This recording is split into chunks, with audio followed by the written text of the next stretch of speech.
Una serp, un elefant o un barret?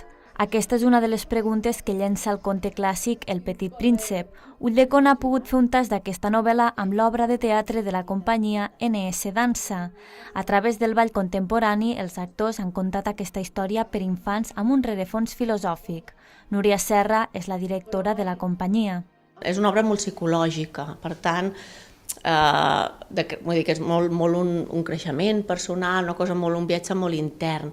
Per tant, encara que hi hagin tots els personatges, surt l'avarició, surt el Petit Príncep, surt la Rosa, encara que els toquem a tots, sempre crec que el millor ha sigut que hi ha una obertura total a nivell argumental, evidentment sense tocar el que és l'essència del conte, de l'autor, però que permet posar-ho en escena, permet donar-hi aquesta obertura i aquesta nova mirada, no? Perquè no des de les arts escèniques i la dansa.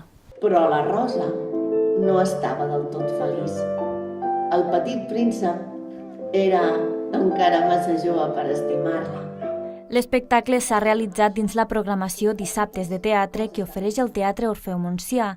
El membre de la xarxa d'Ulldecona, Jaume Coll, ha celebrat la participació del públic en aquesta cinquena funció de la programació. En aquesta cinquena funció també tenim molta gent avui, la platea la tenim plena i també això és molt bo per als amateurs, no? Per als aficionats, quan parlem en teatre professional, poder disposar de molt de públic perquè una temporada que comença al setembre i acaba al mes de maig de l'any següent poder tindre un nivell no només de qualitat en quant a espectacles, sinó també d'espectacles. Des de l'Ajuntament d'Ulldecona també han destacat l'estrena d'aquesta obra com a punt final d'aquesta temporada de Nadal.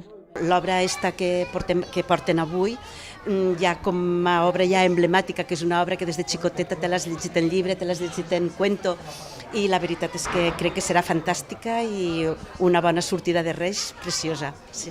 Està previst que el Teatre Orfeo serà l'escenari d'altres obres d'aquest tipus.